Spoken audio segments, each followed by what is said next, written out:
Hey everyone, I'm Dimitri Devakis, chef here at Berkeley Eats, and today we got a fun treat for you guys.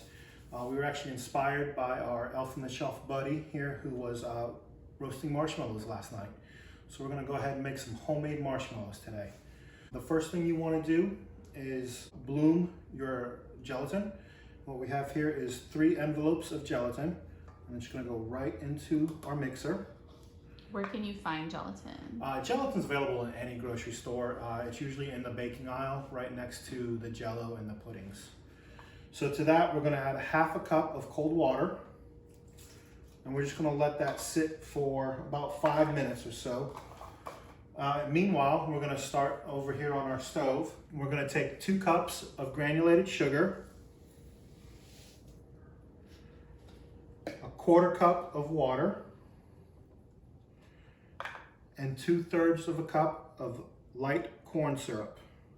Why light? Why not dark? Color purposes and a little bit of flavor. You can use the dark, but you won't get that white marshmallow look. And it also tastes a little bit more caramelized because of the dark corn syrup. So what we're gonna do here, we're just gonna whisk this until it comes to a boil. And what we're looking to do is we're looking to dissolve all of the sugar, and we're looking to get to 240 degrees. Okay, so we've been here for about 5 minutes or so, and we're just going to take a temperature here. Our sugar mixture is at a pretty good boil, and it is going to be at 240 right there. It goes right there. So we want to cut our heat. Do you keep whisking or? No, once the sugar has dissolved, you can pretty much stop whisking. The whisking is to get that going. The more you whisk it, actually, the longer it will take to cook, just because you're moving it all around. So we'll set that right there. And we're gonna bring this guy right over here to our stand mixer. We're gonna start it on medium speed. And we're going to slowly just drizzle it right in there. And you want to be very careful when you're doing this, because this sugar is 240 degrees, which will burn you quite quickly. And then because it's sugar, it's so sticky, so it can burn you even worse. And again, just slowly adding it all in there. And when you say medium speed, that's like a 4? Between 2? a 4 and a 6 setting. Okay. What if you only have a hand mixer and you don't have a stand-up mixer? Not a problem at all. All you need to do, I would take a towel, wrap it around the base of your bowl so it'll hold your bowl in place, and then you just do the same thing with your hand mixer.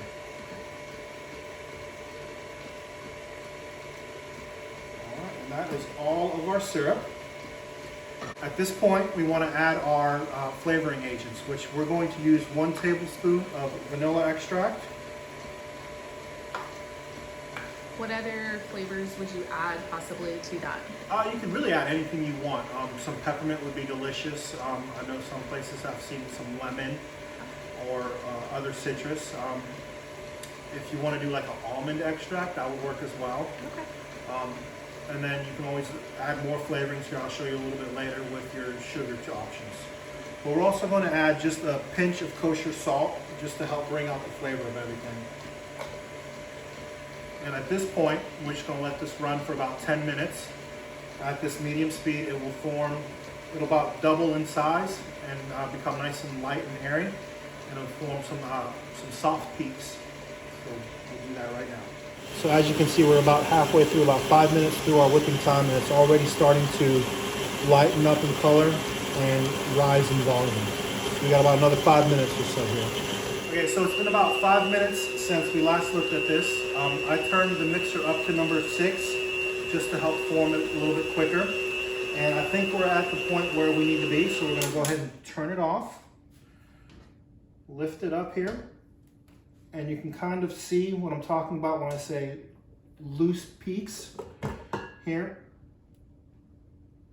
As you can see, it just kind of rolls right over. So it's good to go. So we're gonna come right over here, I have an 8x8 pan here that we lined with plastic wrap and then greased it. And all we're gonna do is take our marshmallow mixture and pour it right in there. And now we grease it just to help get the marshmallow out later, because as you can see, it's extremely sticky.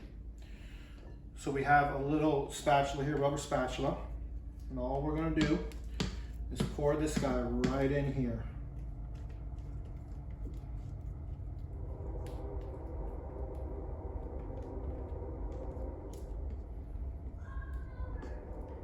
All right, so this looks great. As you can kind of see, it looks exactly like marshmallows. It's just a little bit runnier than your regular marshmallow.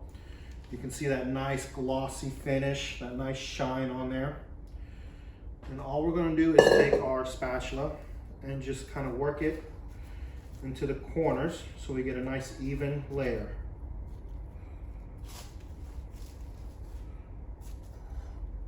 All right, just like that. So once you have it in the corners here, we are just going to take it, wrap it with another piece of plastic wrap that we've greased, and set it to the side for 6 hours to overnight. Right here, we did this one last night. We've got the greased top right here, so we'll just take that right off. And then to cut it, we're going to get our cutting board and our knife. And we got some powdered sugar here. What you want to do so it doesn't stick to your cutting board is layer a good bit of powdered sugar on here. Spread it out a little bit. And that way when you take your marshmallow out, you can flip it right over onto the powdered sugar.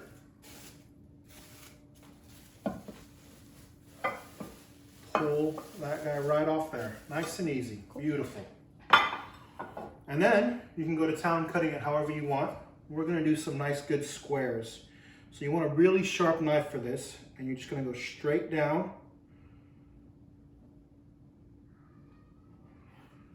And then right into squares. And you take that guy right there, throw it right into your powdered sugar. And toss it around in your powdered sugar. So there's one. We'll do one more here so you guys can see again. Just a straight cut all the way down. It comes right off. Now, what if you don't want those larger slices? What if you want something smaller, like to put in like hot chocolate and things like that? It's the same thing. We just make a smaller slice. So we'll just move this guy off to the side here. And all you would do, just do a smaller cut on your marshmallow.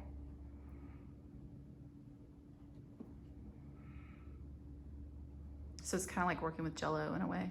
Kind of, yeah. It's got a very similar texture to it. It's a softer texture. But then you would just kind of come again, cut it, and then cut your little squares from that.